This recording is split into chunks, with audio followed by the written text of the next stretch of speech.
Welcome back to the channel, everyone. Today we're diving into the origins of wokeness in gaming, specifically focusing on God of War Ragnarok.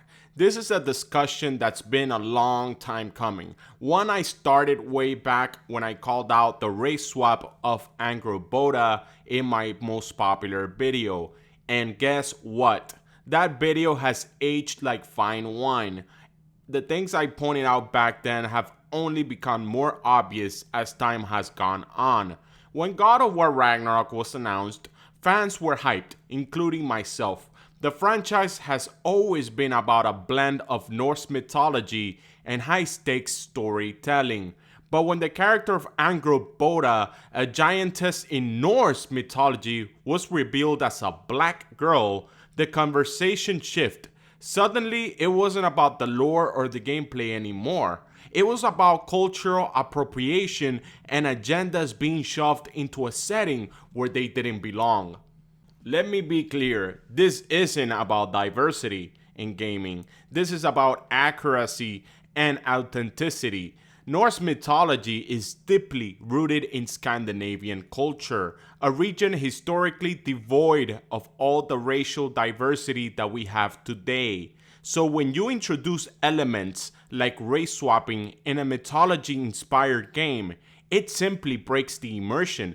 It feels less like a creative decision and more like pandering. But it didn't stop there.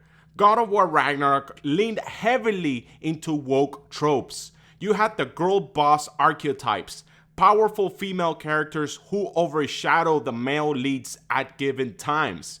Don't get me wrong, strong female characters are awesome when they're written well, but when it feels forced or like they're added just to tick a box, it detracts from the story.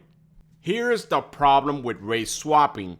It breaks immersion. When you're playing a game set in a specific time and place, you expect it to stay true to that era. Imagine playing a feudal Japan game and encountering a black samurai like AC Shadows is doing. It just doesn't make sense. This isn't an issue of inclusion, it's an issue of respect for the source material. And let's not forget, when you shoehorn diversity into a game like this, it alienates the audience who came for the mythology and lore. Then there's the tone of the writing. One of the greatest strengths of the original God of War games was their brutal, raw tone. They didn't shy away from the dark and violent nature of mythology. But in Ragnarok, the dialogue and storytelling felt sanitized. It's filled with modern quips, lighthearted banter, and moments that feel completely out of place in a mythology setting. This tone shift feels like another attempt to cater to modern sensibilities rather than staying true to the series' roots. It's a glaring example of how wokeness seeps into storytelling, watering down the grit and authenticity that made these games legendary. This brings me to Sweet Baby Inc., the writing consultancy tied to games like Ragnarok. They've been involved in numerous projects criticized for pushing woke narratives.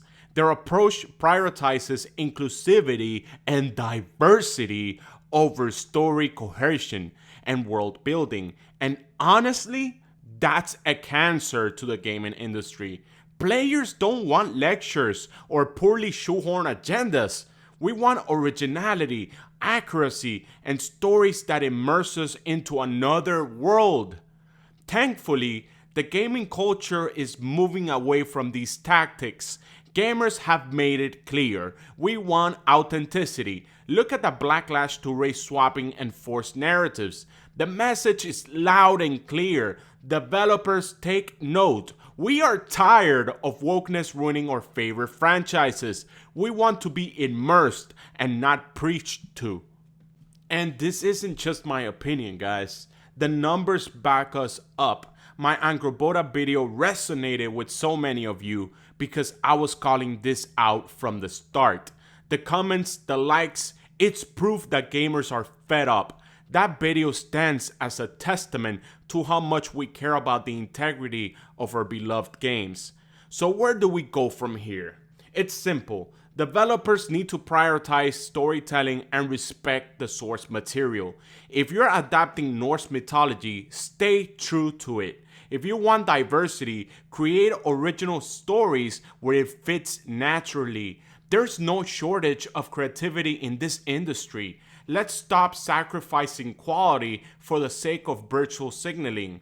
Anyways, thanks for sticking with me, and as always, drop your thoughts in the comments below. Let me know what you think about the direction of the gaming industry and where it's heading, and what you'd like to see them change. Also, don't forget to like, subscribe, and share this video if you agree. Let's keep fighting for better games together. Anyways, see you until the next one.